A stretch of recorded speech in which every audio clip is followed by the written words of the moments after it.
Hello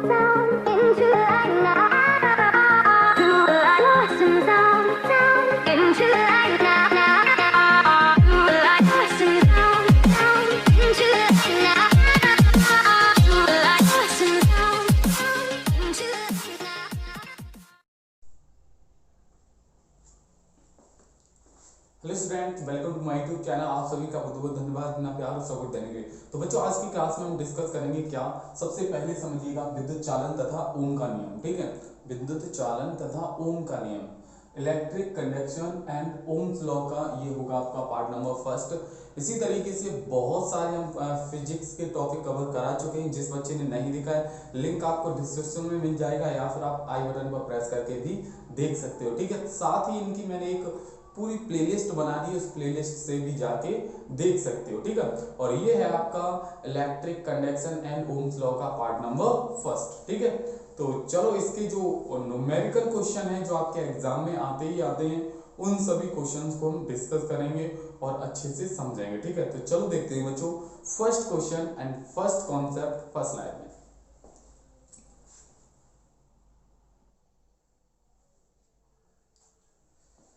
देखिए बच्चों, अब आया आपका फर्स्ट क्वेश्चन। अब इस क्वेश्चन को सॉल्व करते हैं और बिल्कुल अच्छे से किस तरीके का क्वेश्चन है देखिएगा, बहुत ही अच्छा क्वेश्चन है। ठीक है, तो देखिए कैसे सॉल्व करेंगे।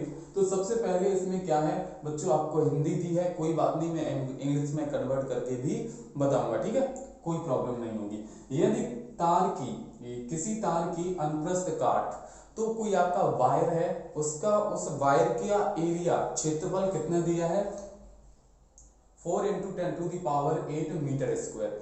ये जो 4 इंटू 10 टू दी पावर 8 है, ये मीटर स्क्वायर, ये इसका क्या है, उस वायर का एरिया है, क्षेत्रफल है। ठीक है, यदि उसमें 5 एम्पियर की धारा प्रवाहित हो रही है, ठीक है, उसी वायर में जो जिसका एरिया कितना है 4 into 10 to the power 8 metre square, उसी वायर में 5 एम्पियर का करंट फ्लो करते हैं, तो क्या करना है, तो तार में प्रवाहित धारा घनत्व ज्ञात कीजिए। क्या निकालना है आपको, धारा घनत्व। बोले तो डायरेक्ट करंट डेंसिटी, क्या निकालनी है आपको, करंट डेंसिटी निकालनी, धारा घनत्व। तो चलो सबसे पहले इसके हम सॉल्यूशन की ओर चलेंगे, और सॉल्यूशन में करने से पहले जो आपको क्वेश्चन में गिवन होगा उसे लिखिए। फिजिक्स में ऑटोमेटिक क्वेश्चन सॉल्व होने लगते हैं जब आपको ये पता हो कि क्वेश्चन में क्या गिवन है, क्या निकालना है आपको। तो चलो भाई करते हैं सॉल्व। तो सॉल्यूशन देखिएगा बच्चों, क्या सॉल्यूशन क्या गिवन है आपको, सबसे पहले दिया क्या गया है। ठीक है, तो आपको एरिया गिवन है A equal to 4 into 10 to the power 8, 4 into 10 to the power 8 metre square, ये क्या है, एरिया गिवन है, क्षेत्रफल। और करंट कितना फ्लो हो रहा है, I इक्वल टू, ठीक है, I इक्वल टू कितना है, 5 एम्पियर करंट फ्लो हो रहा है। अब आपको निकालना क्या है, धारा घनत्व निकालना है। तो बोले तो करंट आपका करंट डेंसिटी, तो यहाँ लिखेंगे वी नो दैट, हम जानते हैं कि क्या, करंट डेंसिटी। ठीक है, करंट डेंसिटी बोले तो धारा घनत्व। तो धारा घनत्व क्या होता है, जिसे हम G से डिनोट करते हैं, किससे डिनोट करते हैं, G से। तो G इक्वल टू होता है I अपॉन A। ठीक है, याद रखना, धारा घनत्व को हम किससे डिनोट करते हैं, करंट डेंसिटी को हम G से डिनोट करते हैं। तो ये इसका फॉर्मूला होता है G equal to I upon A, और इसका यूनिट क्या होता है मात्रक, तो एम्पियर पर मीटर स्क्वायर इसका यूनिट हो जाएगा। तो आप क्या है सॉल्व कर लो। तो I की वैल्यू कितनी भी गिवन है, 5 अपॉन A की वैल्यू कितनी है, 4 इंटू 10 टू दी पावर 8। ठीक है, अब क्या करें, ये ऊपर से लेके जाएंगे, तो 5 upon 4 into 10 to the power, नीचे से ऊपर जाएगा तो नेगेटिव हो जाएगा। क्लियर। अब 4 का डिवाइड करना है किसमें, 5 में। तो 4 का डिवाइड करेंगे 5 में तो 1.25 आएगा, कितना आएगा, 1.25 इंटू 10 टू दी पावर -8, और इसका यूनिट क्या हो जाएगा, आई है ऊपर, तो आई के लिए क्या, एम्पियर पर, एक क्या एरिया, तो एम्पियर पर मीटर स्क्वायर। तो इसका आंसर क्या आ गया, 1.25 into 10 to the power -8 ampere per metre square. ये हो गया आपका question number first. I hope कि आप लोगों को समझ आया होगा। अगर समझ आया हो तो पहले ही क्वेश्चन के लिए एक लाइक तो बनता ही है। ठीक है, और बहुत अच्छी बात है कि आपको समझ आ गया। ठीक है, तो चलो देखते हैं बच्चों इसी तरीके से नेक्स्ट क्वेश्चन नेक्स्ट स्लाइड में।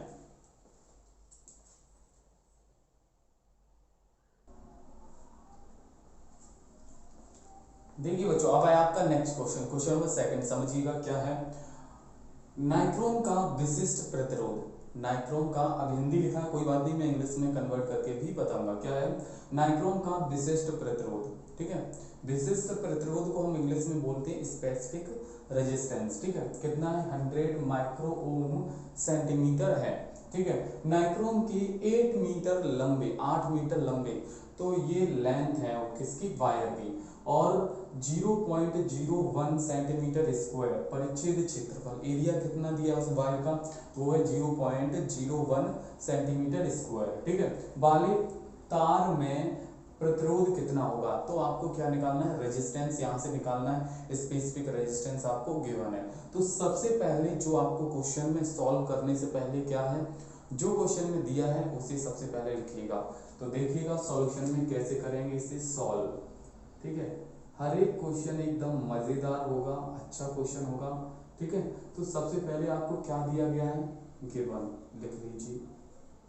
ठीक है, स्पेसिफिक रेजिस्टेंस, विशिष्ट प्रतिरोध, स्पेसिफिक रेजिस्टेंस को हम रो से डिनोट करते हैं, किससे, रो से।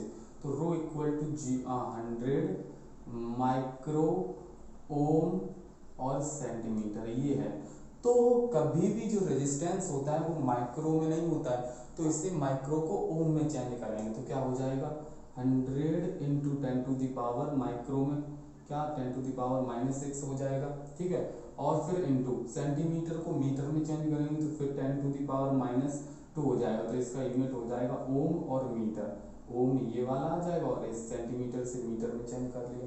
ठीक है, माइक्रो ओम को किस में चेंज किया, ओम में चेंज किया तो 10⁻⁻6 आ गया, सेंटीमीटर को मीटर में चेंज किया 10⁻⁻2 हो गया, और इसका यूनिट हो गया ओम मीटर।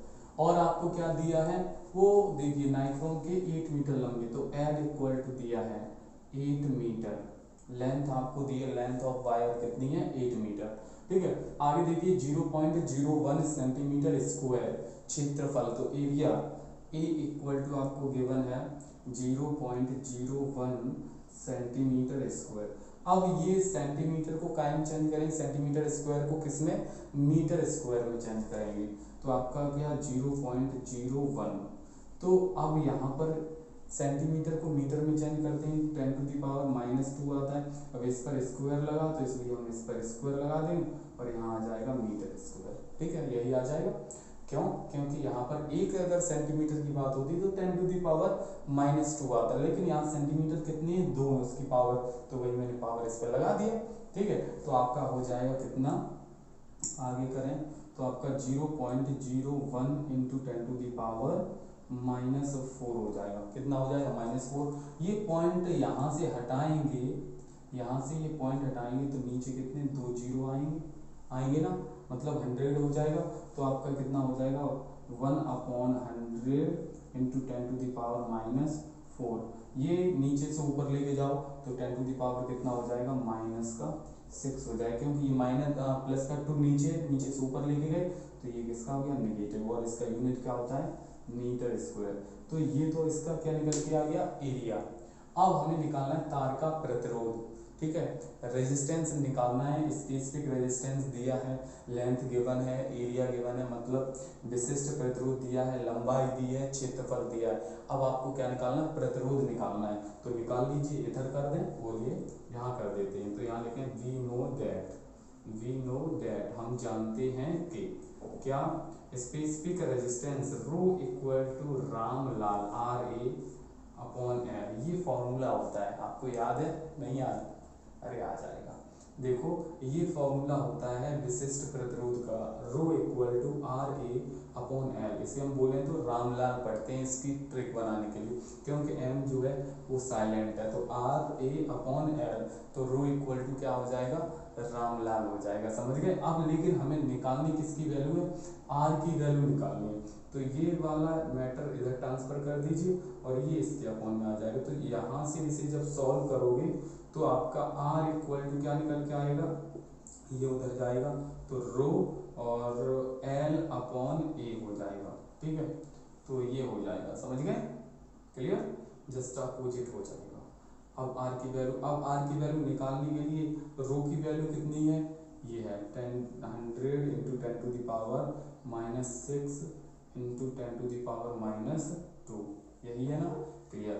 और इंटू L की वैल्यू कितनी है 8 अपॉन A की वैल्यू कितनी है 10 टू द पावर -6, यही है ना, क्लियर। अब देखो इससे ये कट हो जाएगा, ये 10 टू द पावर प्लस का 2 है, ये नेगेटिव है, तो इससे ये कट हो जाएगा, तो R इक्वल टू कितना बचेगा, ओनली 8। और ये R क्या है, प्रतिरोध है, और प्रतिरोध का यूनिट क्या होता है, ओम होता है। तो ये इसका आंसर निकल आया।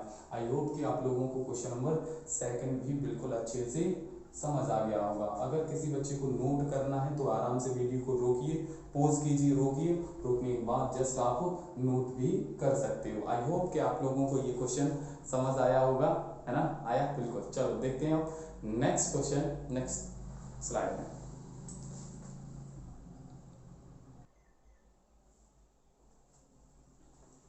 देखो बच्चों, अब है आपका नेक्स्ट क्वेश्चन, क्वेश्चन नंबर 3। समझिएगा इस क्वेश्चन को हम कैसे सॉल्व करते हैं, ठीक है। क्या है, एक तार का परिच्छेद क्षेत्रफल, ठीक है, एक आपका वायर है, उसका एरिया आपको गिवन है, कितना है 1.0 into 10 to the power -9 metre square, ठीक है, ये एरिया है। तथा लंबाई आपको गिवन है, लेंथ कितनी है 0.30 मीटर, ठीक है, ये उसकी क्या है, लेंथ है, लंबाई है, ठीक है। यदि इसका प्रतिरोध 6 ओम हो तो इसका रेजिस्टेंस जो है वो कितना है 6 ओम हो, तो इसकी विशिष्ट चालकता ज्ञात कीजिए। अब आपको क्या निकालनी, स्पेसिफिक कंडक्टिविटी निकालनी है, क्या निकालनी, स्पेसिफिक कंडक्टिविटी, ठीक है। इससे पहले हमने क्या निकाला था, स्पेसिफिक वो इलेक्ट्रिक रेजिस्टेंस निकाला था, उसमें आपको स्पेसिफिक रेजिस्टेंस दिया था, विशिष्ट प्रतिरोध दिया था। इसमें आपको क्या निकालना, विशिष्ट चालकता निकालनी, बोले तो इंग्लिश में स्पेसिफिक कंडक्टिविटी, ठीक है। तो आपको क्या क्या जो क्वेश्चन में गिवन है सबसे पहले वो लिखेंगे, और फिर आपको समझ आएगा कि हाँ कि आपको इस क्वेश्चन को कैसे करना है, ठीक है। तो देखिएगा, यहाँ लिखेंगे सॉल्यूशन, क्या लिखेंगे, सॉल्यूशन। अब जो सबसे पहले क्वेश्चन में गिवन है उसे लिख लीजिए, क्या गिवन है, एक तार का परिच्छेद क्षेत्रफल एरिया आपको गिवन है, A equal to 1.0 into 10 to the power -9 metre square, ये एरिया गिवन है। लेंथ कितनी है, L इक्वल टू 0.30 मीटर, लंबाई हो जाएगी, लेंथ है। इसका प्रतिरोध रेजिस्टेंस आपको गिवन है, रेजिस्टेंस R इक्वल टू कितना है 6 ओम, ये आपका क्या है, रेजिस्टेंस है, बोले तो प्रतिरोध, ठीक है। तो हो तो इसकी विशिष्ट चालकता ज्ञात कीजिए।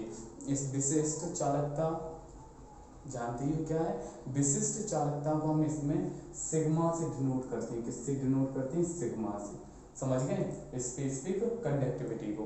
तो एक फॉर्मूला होता है आपका, क्या, यहाँ पर लिखेंगे हम, we know that, we know that, हम जानते हैं कि, वी नो दैट, हम जानते हैं कि क्या, specific conductivity, specific conductivity equal to 1 upon rho, ये फॉर्मूला होता है, क्या, विशिष्ट चालकता बराबर क्या होता है 1 अपॉन विशिष्ट प्रतिरोध, ठीक है।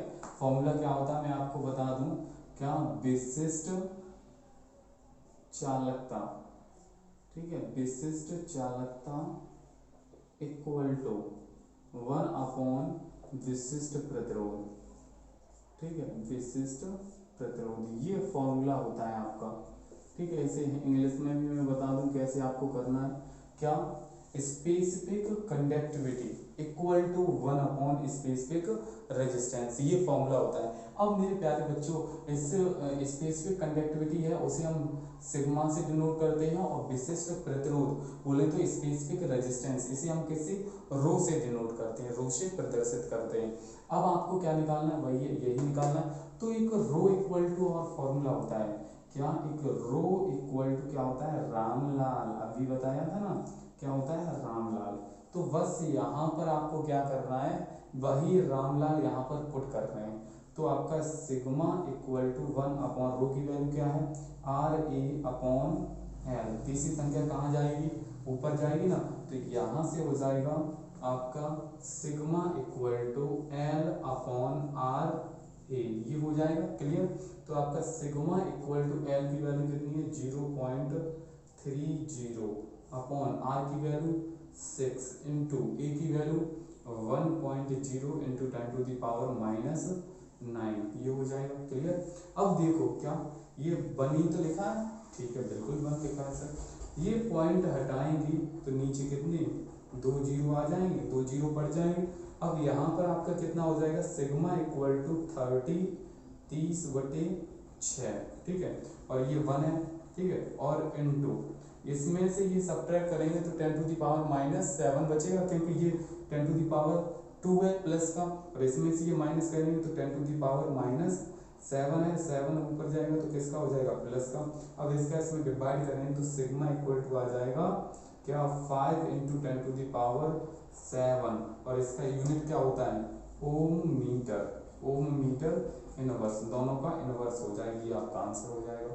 बोले तो ओम इनवर्स और मीटर इनवर्स, क्योंकि आपका जो विशिष्ट प्रतिरोध जो होता है, स्पेसिफिक रेजिस्टेंस जो होता है, उसका यूनिट होता है ओम मीटर। तो इसका क्या हो जाएगा जस्ट अपोजिट हो जाएगा, मतलब ओम इनवर्स और मीटर इनवर्स हो जाएगा। तो ये है आपका क्वेश्चन नंबर 3। आई होप कि आप लोगों को ये क्वेश्चन बिल्कुल अच्छे से समझ आया होगा और आपको अच्छे से रिलेशन भी पता चल गया कि स्पेसिफिक रेजिस्टेंस और स्पेसिफिक कंडक्टिविटी में क्या रिलेशन होता है, और स्पेसिफिक रेजिस्टेंस और इलेक्ट्रिक रेजिस्टेंस इन दोनों में क्या रिलेशन होता है। तो ये दोनों आपको मैंने यहाँ पर बता दिया। आई होप कि आपको समझ आया। चलो देखते हैं नेक्स्ट क्वेश्चन, नेक्स्ट स्लाइड में।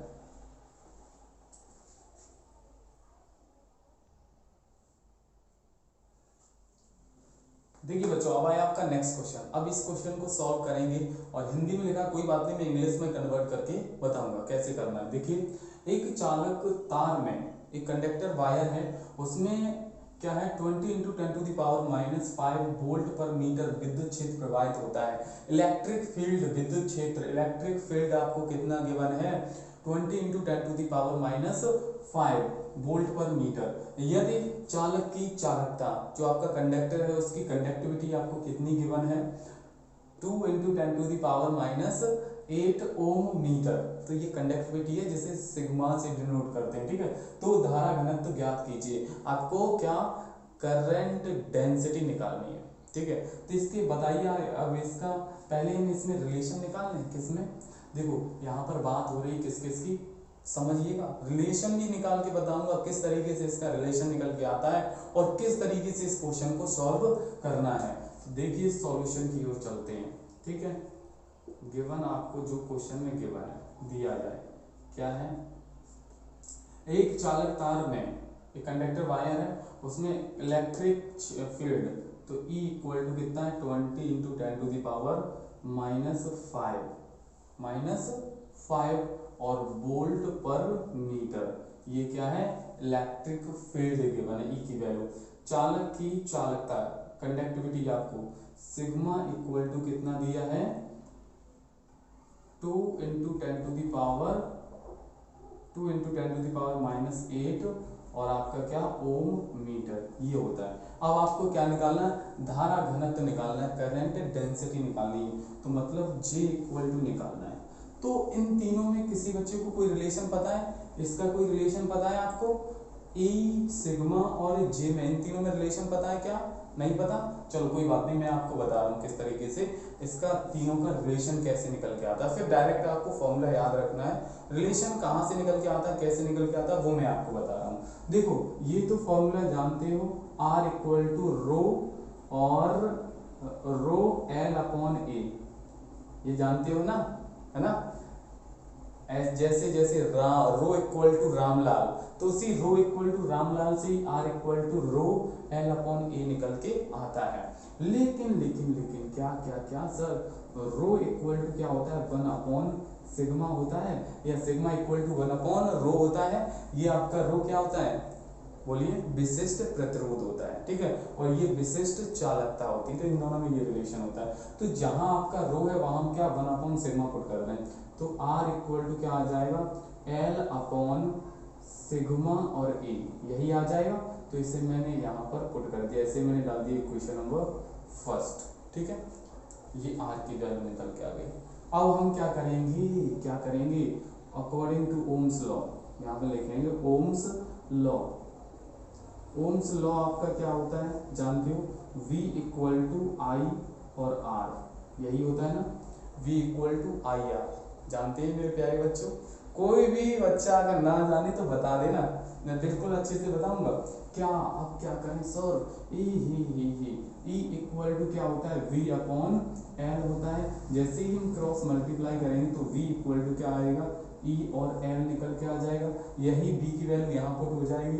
अब R की वैल्यू यहाँ से पुट कर देंगे। I की वैल्यू जानते हो क्या, नहीं, I इक्वल टू मेरे प्यारे बच्चों, I इक्वल टू क्या, एक रिलेशन होता है। हमें रिलेशन किस में चाहिए, इसमें ये तीन में चाहिए। तो ई वाला मैटर ये निकल के आ गया, सिग्मा वाला मैटर यहाँ से निकल के आएगा। अब जे वाला मैटर रह गया, किसका रह गया, जे वाला।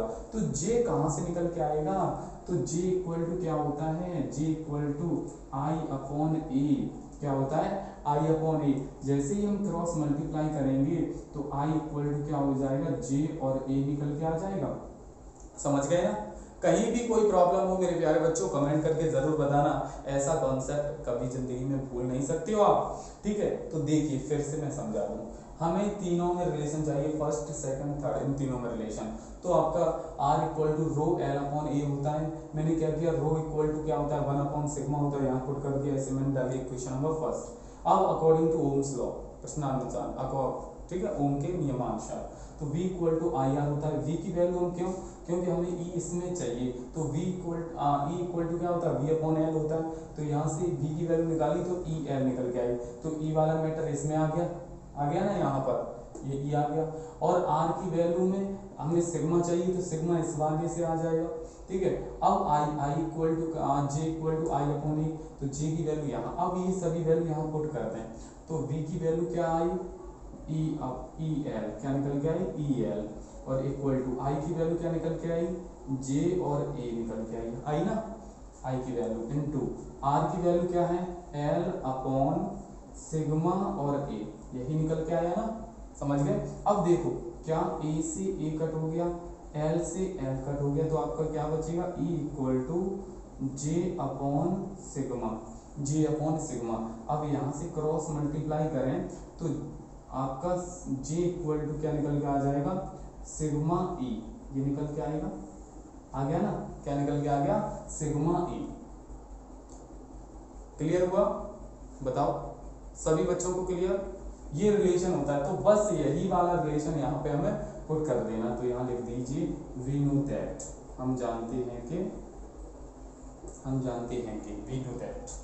अब क्या, J equal to sigma E, sigma की वैल्यू कितनी होती है, सिग्मा की वैल्यू ये है ना, समझ गए, ये कितनी है 2 into 10 to the power -8 into e की value 20 into 10 to the power 20 into 10 to the power -5। ठीक, अब इसका यूनिट क्या है, ये है, और इसका इससे ये कट हो जाएगा ना, इससे ये कट हो जाएगा, तो वोल्ट पर ओम हो जाएगा, है ना, यही चीज तो है, ये अपॉन में आ जाएगा इसके, या वोल्ट ओम आ जाएगा। चलो यहाँ पर करके देख लीजिए क्या है, वोल्ट पर मीटर है यूनिट निकालने के लिए, और इनटू, और यहाँ पर क्या है ओम और मीटर है, तो इससे ये कट हो गया, वोल्ट ओम निकल के आ जाएगा, ओम वोल्ट। ठीक है, तो अब क्या कर दें, इसका इसमें मल्टीप्लाई कर दें, तो कितना हो जाएगा 40 इंटू इसे और इसे मल्टीप्लाई ऐड कर लें, तो ये हो गया। क्लियर, तो यूनिट क्या हो जाएगा, वोल्ट और ओम, ओम वोल्ट या वोल्ट ओम एक ही बात है, कुछ भी लिख दो। ठीक है, तो ये इसका यूनिट हो गया। आई होप कि आप लोगों को क्वेश्चन नंबर 4 बिल्कुल अच्छे से समझ आ गया होगा। ठीक है, तो ये रिलेशन होता है, आप नोट डाउन करना चाहो तो नोट कर सकते हो। ये क्वेश्चन का मैंने सॉल्व कर दिया, सॉल्यूशन मिल जाएगा। ठीक है, तो चलो देखते हैं बच्चों बिना देरी के साथ नेक्स्ट क्वेश्चन, नेक्स्ट स्लाइड में।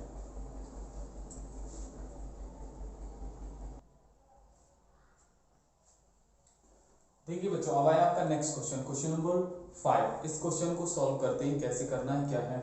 एक तार में प्रवाहित धारा समीकरण, एक वायर है, उसका करंट इक्वेशन आपको गिवन है, करंट का इक्वेशन गिवन है I equal to 3t² plus 2t plus 5 के अनुसार समय पर निर्भर करती है। जो आपका इक्वेशन है वो टाइम के रेस्पेक्ट में है, ठीक है। तब समय t इक्वल टू 0 से t इक्वल टू 2 सेकेंड में तार के परिचित क्षेत्रों में प्रवाहित आवेश निकालना है, Q निकालना है। तो Q से निकालिएगा। अगर इस तरीके का क्वेश्चन आए तो आपको कैसे करना है, एक फॉर्मूला आप जानती हो क्या, Q equal to I T, Q equal to I T होता है ना, ठीक है सर, बिल्कुल बिल्कुल बिल्कुल, हमें यही निकालना है, ठीक है।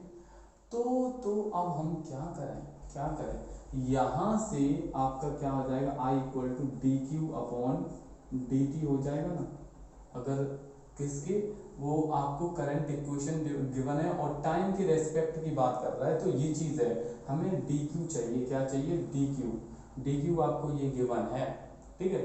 अब हम इसका क्या करते हैं, इस तरीके से आपका क्या आई इक्वल सॉल्यूशन देखिएगा कैसे करना है, क्या है आपका I equal to D Q upon D T, ठीक है, D Q upon D T, हमें निकालना है डी क्यू, है ना। तो D Q equal to I और डी टी हो जाएगा, आई डी टी हो जाएगा।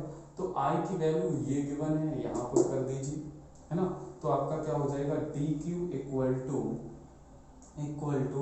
3t² प्लस 2t प्लस 5, यही है ना, और dt, ठीक। अब इसमें जो है 0 से 2 सेकंड में प्रवाहित करंट कितना फ्लो होता है वो निकालना है। तो अब हम ऐसा इसमें क्या करें, तो यहाँ पर कितने से, 0 से, तो 0 यहाँ पर 2, ठीक। अब इसका क्या करना पड़ेगा, इसका इंटीग्रेशन करना पड़ेगा। जब इसका इंटीग्रेशन करेंगे तो डी क्यू से आपका क्या आ जाएगा, ओनली ऑन क्यू आ जाएगा। तो इसका इंटीग्रेशन कर दीजिए, और इंटीग्रेशन करना हम आपको बता चुके हैं, ये कांस्टेंट है तो 3 आगे रहेगा।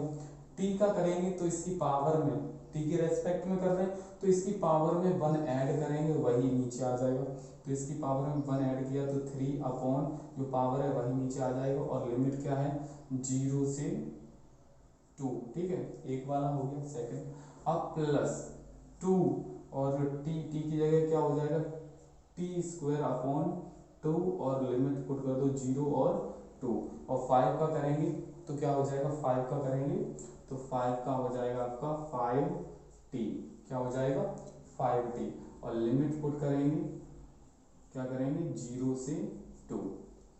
अब क्या करिए, तो इसका किया तो ये q निकल के आएगा, क्या निकल के आएगा, q की वैल्यू, ठीक है।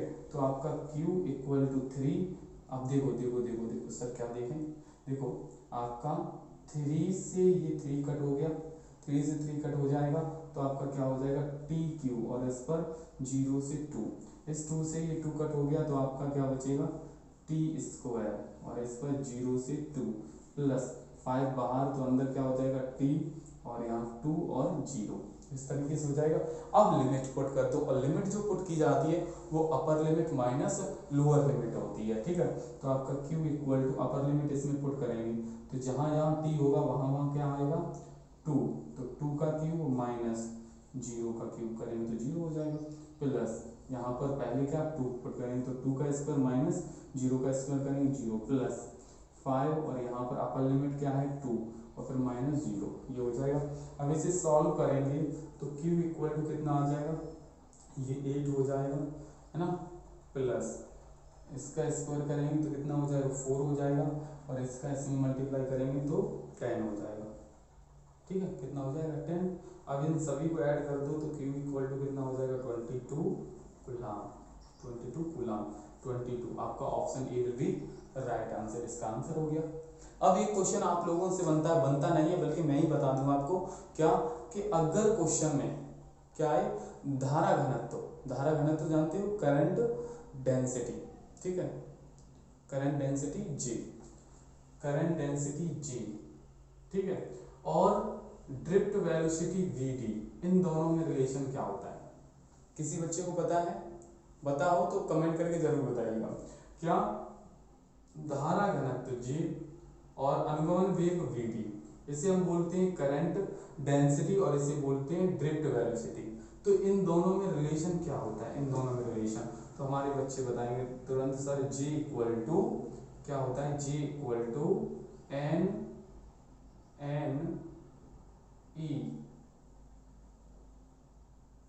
ई वी डी, ये होता है एन ई वी डी, ठीक है। तो ये इसमें रिलेशन होता है किसमें, अगर धारा घनत्व, क्या धारा घनत्व, ठीक है, धारा घनत्व और अनुगमन वेग, इन दोनों की अगर रिलेशन की बात करेगा तो ये फॉर्मूला लगाना है आपको, समझ गए क्या, J equal to N E V D. और अगर बात आई किसकी, विद्युत धारा आई और वीडी, इन दोनों के रिलेशन की बात आए, करंट और electric current and drift velocity, ठीक है, इन दोनों की अगर रिलेशन की बात आए तो आपका फॉर्मूला होता है I equal to N A V D और यहाँ पर E, ये रिलेशन होता है, ठीक है, याद रखना। क्यों, क्योंकि ये वाला जो निकल के आता है वो इससे निकल के आता है, क्योंकि G इक्वल टू क्या होता है, G equal to I upon A होता है और equal to N E V D. तो ये A को इधर ट्रांसफर करें तो I इक्वल टू क्या निकल के आएगा, एन ए ई और वी डी, देखो यही वाला निकल के आएगा रिलेशन, तो वही है। तो आपको एक रिलेशन याद रखना है किसका, कि आप चाहे आप धारा घनत्व और अनुगमन वेग का याद रखो, ये टॉपिक आपका एग्जाम में आता ही आता है, ठीक है। इसका मैंने डेरिवेशन नहीं कराया, डेरिवेशन आपके नोट वगैरह में, नोट्स वगैरह में होंगी तो आप खुद से कर सकते हो, उसके मैं क्वेश्चन आपको कवर करा दूंगा, ठीक है। नॉर्मल है, अगर आपको फॉर्मूला याद होगा तो आप इसके क्वेश्चन भी सॉल्व कर सकते हो। आई होप कि आप लोगों को ये चीज़, ये टॉपिक और पार्ट नंबर फर्स्ट बिल्कुल अच्छे से समझ आया होगा। तो अगर समझ आया हो तो लाइक, कमेंट एंड शेयर कीजिए वीडियो को। तो फिर आज का इतना ही। जय हिंद, जय भारत, वंदे मातरम। Okay, bye bye, take care, जय हिंद।